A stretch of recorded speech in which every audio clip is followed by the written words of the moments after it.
ನನ್ನ ಕೊಲೀಗ್ ಪ್ರಶಾಂತ್ ನಾಥ್ ನೇರ ಸಂಪರ್ಕದಲ್ಲಿದ್ದಾರೆ. ಪ್ರಶಾಂತ್, ಲೀಗಿಗೆ ಇನ್ನೊಬ್ಬರ ಸೇರ್ಪಡೆ ವೀರಪ್ಪ ಮೊಯ್ಲಿ ಹೇಳಿಕೆ ಕೊಡುವವರ ಲೀಗಿಗೆ. ಅಜಿತ್, ಈಗ ರಾಜಕಾರಣಿಗಳು ಇತಿಹಾಸದ ದೃಷ್ಟಿಕೋನ ಇಟ್ಕೊಂಡು ಮಾತಾಡ್ತಾರೆ ಅಥವಾ ಭವಿಷ್ಯದ ಮೇಲೆ ಕಣ್ಣಿಟ್ಟು ಮಾತಾಡ್ತಾರೆ? ಭವಿಷ್ಯದ ಮೇಲೆ ಅಲ್ಲ, ನನಗನ್ಸುತ್ತೆ ಎರಡೂ ಮುಖ್ಯವಾಗಿರ್ತವೆ.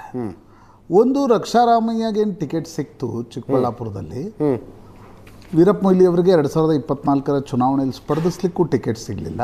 ಹೌದು.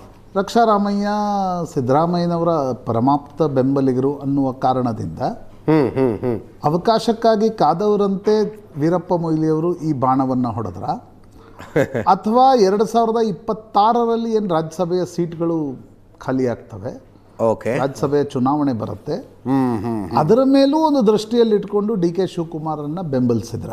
ಈ ಎರಡೂ ಪ್ರಶ್ನೆಗಳು ಹೇಳೋದು ಸ್ವಾಭಾವಿಕ.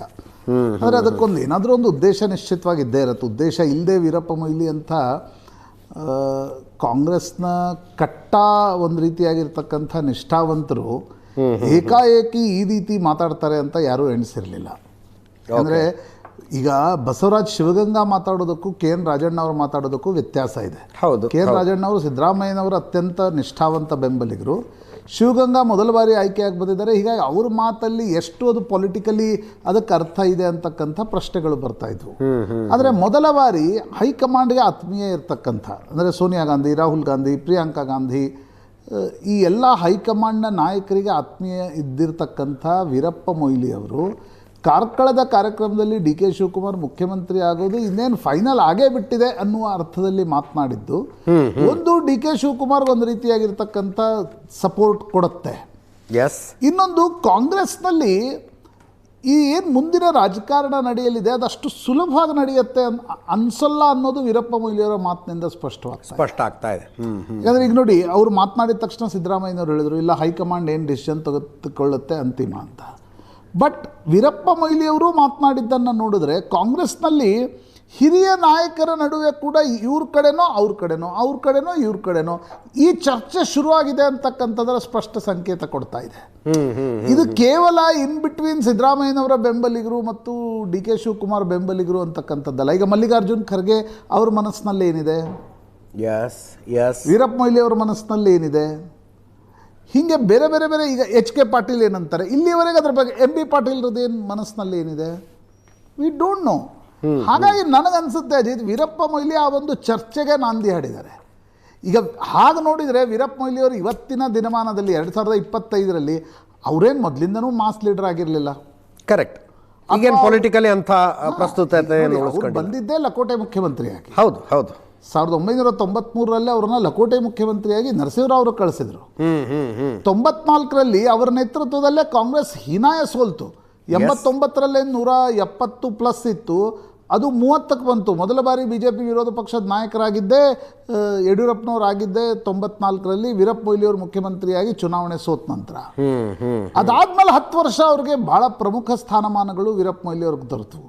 ಆದರೆ ಇಲ್ಲಿ ಬಂದಿರತಕ್ಕಂಥ ಪ್ರಶ್ನೆ, ಹಾಗಿದ್ದಲ್ಲಿ ಸಿದ್ದರಾಮಯ್ಯ ಮತ್ತು ಡಿ ಕೆ ಶಿವಕುಮಾರ್ ಈ ಪೈಪೋಟಿಯ ರಾಜಕಾರಣ ಏನು ಶುರುವಾಗಿದೆ, ಇದರಲ್ಲಿ ಅವರು ಬಹಿರಂಗವಾಗಿ ಮಾತಾಡಿದ್ದನ್ನು ನೋಡಿದ್ರೆ ಮುಂದಿನ ದಿನಗಳಲ್ಲಿ ಅಂದರೆ ಇದು ತುಂಬ ಸೆಟಲ್ಡ್ ಮ್ಯಾಟರ್ ಅಂತ ಅನ್ನಿಸ್ತಾ ಇಲ್ಲ.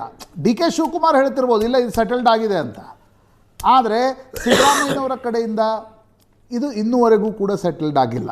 ಆ ಕಾರಣದಿಂದ ನನಗನ್ಸುತ್ತೆ ಯಾರು ಪರವಾಗಿದ್ದಾರೆ, ಕುರುಕ್ಷೇತ್ರದ ಯುದ್ಧದ ಮುಂಚೆ ನಾವು ನಾನು ಭಾಳ ಕಂಪ್ಯಾರಿಸನ್ ನನಗನ್ಸುತ್ತೆ ಭಾಳ ತಪ್ಪು ಕಂಪ್ಯಾರಿಸನ್ ಕೂಡ ಇರಬಹುದು ಕುರುಕ್ಷೇತ್ರದ ಯುದ್ಧಕ್ಕೂ ಮತ್ತು ಕರ್ನಾಟಕದ ಕಾಂಗ್ರೆಸ್ನ ಜಗಳಕ್ಕೂ. ಹೇಳ್ಬಿಡಿ ಇರಲಿ. ಆದರೆ ಆಗ ಕೂಡ ಆಗಿತ್ತು ನೋಡಿ, ಯಾರು ಪರವಾಗಿದ್ದಾರೆ. ಅವರು ಮಾಮ ಇವನು ಪಾಂಡವರ ಮಾಮ ಒಬ್ಬನು ಹೋಗಿ ಕೌರವರ ಹತ್ರ ಸೇರ್ಕೋತಾನೆ.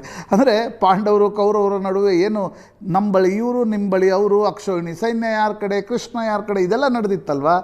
ಕರ್ನಾಟಕದ ಕಾಂಗ್ರೆಸ್ನ ಜಗಳದಲ್ಲೂ ಕೂಡ ಅಂತಿಮ ಘಟ್ಟದವರೆಗೆ ಇದು ನಡೆಯುತ್ತೆ ಅಂತ ನನಗನ್ಸುತ್ತೆ. ಯಾಕಂದರೆ ಹೈಕಮಾಂಡ್ ಏನೇ ಮಾಡಿದರೂ ಕೂಡ Ajit, because D K Shivakumar ದೃಷ್ಟಿಯಿಂದ ನೋಡಿದಾಗ ನಿಶ್ಚಿತವಾಗಿ ಅವ್ರಿಗೆ ಅನಿಸ್ತಾ ಇದೆ, ಅವ್ರಿಗೊಂದು ಮಹತ್ವಾಕಾಂಕ್ಷೆ ಇದೆ, ನಾನು ಕರ್ನಾಟಕದ ಮುಖ್ಯಮಂತ್ರಿ ಆಗಬೇಕು. 28ರ ನಂತರ ಅಲ್ಲ, 28ರ ಮೊದಲೇ ಆಗಬೇಕು, 25ರಲ್ಲೇ ಆಗಬೇಕು, 2.5 ವರ್ಷ ನನಗೆ ಅವಕಾಶ ಸಿಗಬೇಕು ಅಂತ. ಆದರೆ ಕರ್ನಾಟಕದ ಲಾಗಾಯತಿನಿಂದ ನೀವು ಇತಿಹಾಸವನ್ನು ತೆಗೆದು ನೋಡಿದಾಗ ಯಾರ್ಯಾರು ಮಾಸ್ ಲೀಡರ್ಸ್ ಇದ್ದಾರೆ ಅವರನ್ನು ಪಕ್ಕಕ್ಕೆ ಸರಿಸ್ಲಿಕ್ಕೆ ಹೋದಾಗ ಆ ರಾಷ್ಟ್ರೀಯ ಪಕ್ಷಕ್ಕೆ ಭಾಳ ದೊಡ್ಡ ಹೊಡೆತ ಬಿದ್ದಿದೆ. ಟೇಕ್ ಈಗ Recently, ನಿಜಲಿಂಗಪ್ಪನವ್ರು ಯಡಿಯೂರಪ್ಪ. ಬಿಟ್ಬಿಡಿ, ದೇವರಾಜ ಅರಸರು 80ರಲ್ಲಿ ಸಂಜಯ್ ಗಾಂಧಿ ಜೊತೆ ದೇವರಾಜ ಅರಸರ ಜಗಳ ಆದಾಗ 80ರಲ್ಲಿ ಅವ್ರನ್ನ ತೆಗೆದು ಗುಂಡೂರಾಯರಂತಂದು ಮುಖ್ಯಮಂತ್ರಿ ಮಾಡಿದರು ಕಾಂಗ್ರೆಸ್ನಲ್ಲಿ. ದೇವರಾಜ ಅರಸರ ನಂತರ 83ರಲ್ಲಿ ಅಲ್ವಾ ಫಸ್ಟ್ ನಾನ್ ಕಾಂಗ್ರೆಸ್ ಗೌರ್ಮೆಂಟ್ ಜನತಾ ಪಾರ್ಟಿ ಒಂದು ದೊಡ್ಡ ಬಹುಮತದೊಂದಿಗೆ 83ರಲ್ಲಿ ಅಧಿಕಾರಕ್ಕೆ ಬಂತು. ನೀವು ರೈತರ ಮೇಲೆ ಗೋಲಿಬಾರ್ ನಡೆದಿರ್ತಕ್ಕಂಥ ಘಟ್ಟೆ ನಡೆದಿದ್ದೇ ಗುಂಡೂರಾಯರ ಕಾಲದಲ್ಲಿ. 83ರಲ್ಲಿ ಹೋಯಿತು. ನೀವು ಅಗೇನ್ ನೋಡಿ, ಜನತಾದಳದ ಪಕ್ಕದಲ್ಲಿಡೋಣ, ನಾವು ಕಾಂಗ್ರೆಸ್ದೇ ತಗೊಳ್ಳೋಣ. ವೀರಪ್ಪ ಮೊಯ್ಲಿ ಬಂದರು, ವೀರೇಂದ್ರ ಪಾಟೀಲ್ರು ಬಂದರು 89ರಲ್ಲಿ, ಪ್ರಚಂಡ ಬಹುಮತ 170+. ಆದರೆ ರಾಜೀವ್ ಗಾಂಧಿ ಅವ್ರ ಮನೆಗೆ ಬಂದಾಗ ಅವರ ಅಳಿಯ ನೋಡ್ಲಿಕ್ಕೆ ಬಿಡಲಿಲ್ಲ ಅನ್ನುವ ಸಿಟ್ಟಲ್ಲಿ ಹೋಗಿ HAL ಏರ್ಪೋರ್ಟಲ್ಲಿ will change the chief minister ಅಂತ ಹೇಳಿದರು.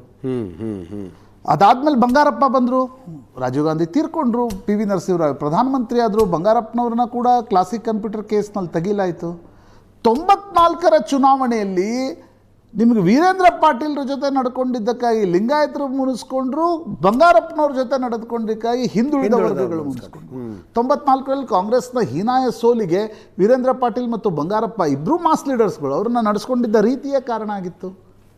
ಈಗ ನನಗನ್ಸುತ್ತೆ ಅಜಿತ್, ಈಗ SM ಕೃಷ್ಣ ಕಾಲದಲ್ಲಿ ಆ ಪರಿಸ್ಥಿತಿ ಬಂದಿರಲಿಲ್ಲ. ಯಾಕಂದರೆ ಮಲ್ಲಿಕಾರ್ಜುನ್ ಖರ್ಗೆ ಮತ್ತು ಧರ್ಮ್ ಸಿಂಗ್ ನಮಗೆ ಅಧಿಕಾರ ಬೇಕು ಅಂತಕ್ಕಂಥದ್ದನ್ನು ಅವ್ರು ಹೇಳ್ತಿರಲಿಲ್ಲ ಆ ಮಟ್ಟದಲ್ಲಿ. ಪೇಷಂಟ್ ಅವ್ರಿಗೊಂದು ತಾಳ್ಮೆ ಇತ್ತು. 2004 ಧರ್ಮ್ ಸಿಂಗ್ ಆದರು. ಈಗ ಮತ್ತೊಮ್ಮೆ ಕಾಂಗ್ರೆಸ್ ಆ ಕಾಲಘಟ್ಟಕ್ಕೆ ಬಂದು ನಿಂತಿದೆ. ಸಿದ್ದರಾಮಯ್ಯನವ್ರನ್ನ ಕೆಳಗಿಳಿಸಿದರೆ ಏನಾಗ್ಬೋದು, ಸಿದ್ದರಾಮಯ್ಯನವ್ರನ್ನ ಕೆಳಗಿಳಿಸದೇ ಇದ್ದರೆ ಏನಾಗ್ಬೋದು. ನನಗನ್ಸುತ್ತೆ ವೀರಪ್ಪ ಮೊಯ್ಲಿಯವರ ಮಾತನ್ನು ಯಾಕೆ ನಾನು ಇದಕ್ಕೆ ಜೋಡಿಸ್ತಾ ಇದ್ದೀನಿ ಅಂತಂದರೆ, ಇದು ನಿಧಾನವಾಗಿ ಯಾರು ಪರವಾಗಿದ್ದೀರಿ ಅಂತಕ್ಕಂಥದ್ದು ಭಾಳ ಮುಖ್ಯ ಆಗುತ್ತೆ. ಯಾರ ಜೊತೆ ಇದ್ದಾರೆ ಅಂತಕ್ಕಂಥದ್ದು ಭಾಳ ಮುಖ್ಯ. ಹೈಕಮಾಂಡ್ ಜೊತೆ ಯಾರಿದ್ದಾರೆ, ಸಿದ್ದರಾಮಯ್ಯನವ್ರ ಜೊತೆ ಯಾರಿದ್ದಾರೆ, DK ಶಿವಕುಮಾರ್ ಜೊತೆ ಯಾರಿದ್ದಾರೆ, ಇನ್ನೊಂದು ಬಣ ಏನಾದರೂ ಹುಟ್ಕೊಳ್ಳುತ್ತಾ?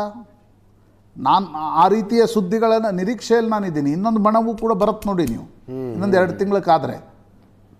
ಯಾಕಂದರೆ ಆ ಬಣ ಹೇಳುತ್ತೆ ನೀವಾದರೂ ಆಗಿ ನಮಗೇನು ಅಧಿಕಾರ ಕೊಡ್ತೀರಿ ಅನ್ನೋದು ಭಾಳ ಮುಖ್ಯ ಆಗುತ್ತೆ. ಈಗ ಫಾರ್ ಎಕ್ಸಾಂಪಲ್ KH ಮುನಿಯಪ್ಪನವರು ಅವ್ರು ಹೇಳ್ತಾರೆ, ನೀವು ಏನು ಬೇಕಾದರೂ ಮಾಡಿರಿ, ದಲಿತ ಎಡವರ್ಗಕ್ಕೆ ಏನು ಕೊಡ್ತೀರಿ ಹೇಳಿ ಅಂತಕ್ಕಂಥದ್ದು. ಹಾಗೆ ಕೇಳುವ ಸಮುದಾಯಗಳ ನಾಯಕರು ಕೂಡ ಮುಂದಿನ ದಿನಗಳಲ್ಲಿ ಮಾತಾಡ್ಲಿಕ್ಕೆ ಶುರು ಮಾಡ್ಬೋದು. ಹೀಗಾಗಿ ದಿಸ್ ಇಸ್ ಗೋಯಿಂಗ್ ಟು ನಾಸ್ಟಿ ಅಂತ ಹೇಳಲ್ಲ ಅಜಿತ್, ದಿಸ್ ಇಸ್ ಇಂಟ್ರೆಸ್ಟಿಂಗ್. ಪಾಲಿಟಿಕ್ಸ್ನಲ್ಲಿ ಇದು ಯಾವತ್ತೂ ನಡೆಯುತ್ತೆ. ಬಟ್ ಇದು ಈ ಟರ್ನ್ ಆಫ್ ಇವೆಂಟ್ಸ್ ಏನು ನಡೀತಾ ಇವೆ, ಇವು ನಿಶ್ಚಿತವಾಗಿ ನನಗನ್ಸುತ್ತೆ, ನಾನು ಅಕ್ಟೋಬರ್ ನವೆಂಬರ್ವರೆಗೆ ಎಲ್ಲವೂ ಶಾಂತ ರೀತಿಯಿಂದ ನಡೆಯುತ್ತೆ. ರಾಜಣ್ಣ ಒಂದು ಬಾಣ ಹೊಡಿತಾರೆ, ಆ ಕಡೆ GC ಚಂದ್ರಶೇಖರ್ ಒಂದು ಬಾಣ ಹೊಡಿತಾರೆ ಅಂತ ಅನ್ಕೋತಾ ಇದ್ವಿ. ಬಟ್ ಅದು ನಿಧಾನವಾಗಿ ಡೆಸಿಬಲ್ ಲೆವೆಲ್ ಏರ್ತಾ ಸಾಕ್ತಾ ಇದೆ. ಇದರ ಕಾನ್ಸಿಕ್ವೆನ್ಸ್ ಏನು, ಇಂಪ್ಲಿಕೇಶನ್ಸ್ ಏನು, ವೆರಿ ಇಂಟ್ರೆಸ್ಟಿಂಗ್ ಟು ವಾಚ್.